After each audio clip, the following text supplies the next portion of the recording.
शिक्षा मित्रों का मानदेय कितना हुआ? क्योंकि ये एक बड़ा फैक्टर है जो सरकार ने घोषणा की है। उसमें हम बात करेंगे शिक्षा मित्रों का मानदेय कब बढ़ेगा, ये भी लोग जानना चाहते हैं और शिक्षा मित्रों का मानदेय कितना बढ़ेगा? अगर बढ़ेगा तो कितना बढ़ेगा? अनुदेशकों का मानदेय कब बढ़ेगा? इसके बारे में भी हम बात करेंगे। अनुदेशकों का मानदेय कितना बढ़ा? इसके बारे में भी बात करेंगे।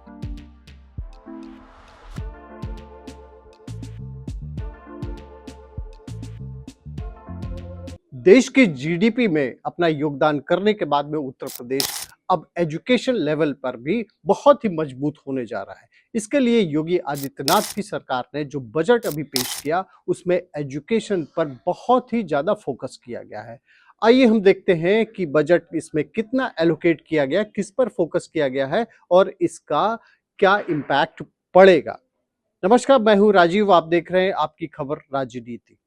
जो सबसे बड़ा फैक्टर ये रहा है कि इसमें अनुदेशकों और शिक्षा मित्रों की सैलरी बढ़ा दी गई, जो उनको मानदेय मिलता है वो बढ़ा दिया गया है। एक बहुत अच्छी खबर है। और अगर हम कंपेयर करते हैं तो अगर इनकी जो अपॉइंटमेंट हुई थी उस समय से लेकर इस समय काफी ज्यादा शिक्षा मित्रों को खास करके बहुत बड़ा फायदा हुआ है।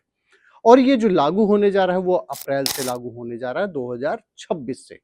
तो आइए हम देखते हैं, इस वीडियो में कवर करते हैं कि क्या-क्या चीजें जो हमारे टॉपिक्स होंगे। एजुकेशन को लेकर अगर हम देखें, यूपी में जो प्राइमरी एजुकेशन है, बेसिक एजुकेशन है, हायर एजुकेशन है और सेकेंडरी एजुकेशन है। बेसिक एजुकेशन डिपार्टमेंट जो होता है वो प्राइमरी और जूनियर तक के लेवल को देखता है, उसको गवर्न करता है। उसके बाद में जो इंटरमीडिएट का 10+2 का जो लेवल होता है वो होता है सेकेंडरी एजुकेशन से डील होता है, वो उससे गवर्न होता है। उसके बाद में ग्रेजुएशन का जो है वो हायर एजुकेशन डिपार्टमेंट डील करता है। जो हमारे पास में डेटा है उसमें इसमें ये बताया गया कि जो शिक्षा मित्र हैं उनको अभी तक केवल 10,000 रुपए मिल रहे थे, उनको अप्रैल से 18,000 रुपए मिलने जा रहे हैं प्रति माह। यानी कि पर मंथ उनका जो मानदेय होगा, जो ऑनरेरियम होगा वो होगा 18,000 रुपए। अनुदेशकों को 17,000 रुपए मिलने जा रहे हैं, ये भी एक काफी बड़ा बेनिफिट है। हम आपको ध्यान दिला दें, समाजवादी पार्टी की सरकार में शिक्षा मित्रों की नियुक्ति हुई थी और उस समय उनका मानदेय था केवल और केवल 3,000 रुपए। आइए हम आंकड़ों पर नजर डालते हैं। अनुदेशकों का जो अप्रैल 2026 से बढ़ने जा रहा है 17,000 रुपए होगा, पर मंथ होगा। और जो एजुकेशन की क्वालिटी है वो भी सुधारने जा रही सरकार। इसके लिए जो बजट एलोकेट किया गया है वो भी काफी अच्छा खासा इसमें बढ़ोतरी की गई है। फाइनेंशियल ईयर अगर 2026-27 की हम बात करें तो एजुकेशन को प्रायोरिटी दी गई है और इसको भी मजबूत करने का प्रयास किया गया है। और जो कुल बजट है 9.12 लाख करोड़ का है, ये काफी अच्छा खासा बजट है। और 12.4% की इसमें इंक्रीमेंट की गई है अगर लास्ट बजट से हम देखें। अभी तक का सबसे बड़ा बजट ये बताया जा रहा है।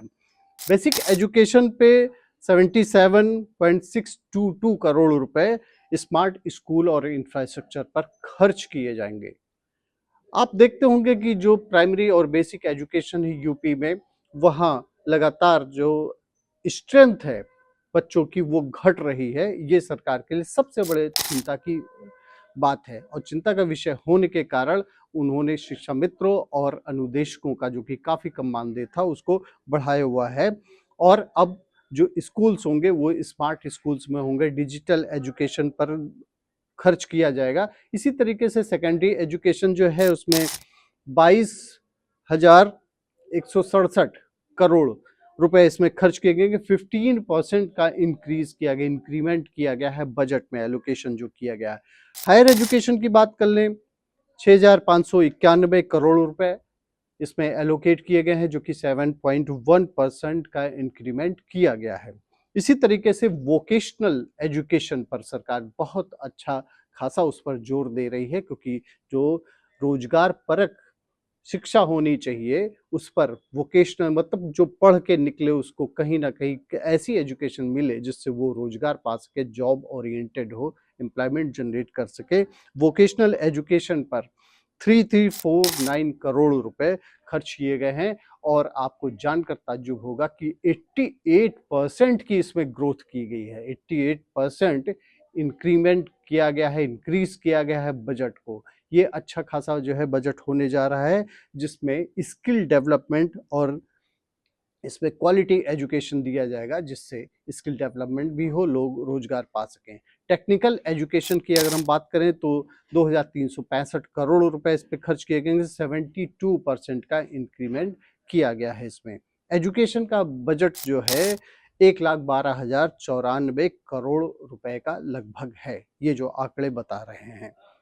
सभी स्कूलों को स्मार्ट स्कूल के रूप में इसमें प्रोजेक्ट किया जाएगा, बेसिक एजुकेशन को भी मजबूत किया जाएगा। इसमें कस्तूरबा गांधी विद्यालय के लिए 580 करोड़ रुपए खर्च किए गए हैं, स्कूल मेंटेनेंस के लिए 300 करोड़ रुपए खर्च किए गए हैं, मुख्यमंत्री कंपोजिट स्कूल के लिए 2,382 करोड़ रुपए खर्च किए जाएंगे, 25 लाख यूथ्स को फ्री एआई टूल्स दिए जाएंगे, रोबोटिक्स रोबोटिक्स के लिए 100 करोड़ रुपए खर्च किए जा रहे हैं।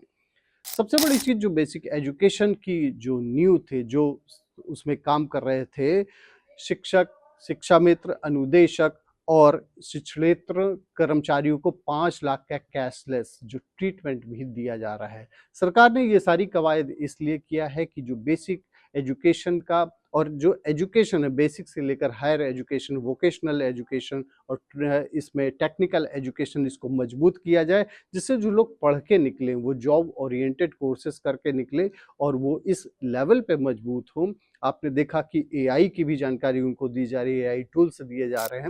इसलिए जो यूपी गवर्नमेंट का जो इस समय इंफ्रास्ट्रक्चर मजबूत करने पे, एजुकेशन को और नेक्स्ट लेवल पर ले जाने का जो प्रयास है, ये आगे 2026-27 का जो बजट होगा, इसमें काम इस पर किए जाने की सरकार की योजना है। आपको क्या लगता है, सरकार ने जो इतने पैसे एलोकेट किए हुए हैं, इससे एजुकेशन लेवल पर क्या फ़र्क पड़ेगा? आपको क्या लगता है कि इससे क्या क्वालिटी एजुकेशन मिलेगा? लोग प्राइवेट स्कूल्स को छोड़कर क्या गवर्नमेंट के स्कूल्स में पढ़ाना चाहेंगे? आपकी क्या प्रतिक्रिया होगी? कमेंट सेक्शन में ज़रूर बताएँ। थैंक यू फॉर वॉचिंग आपकी खबर राजनीति।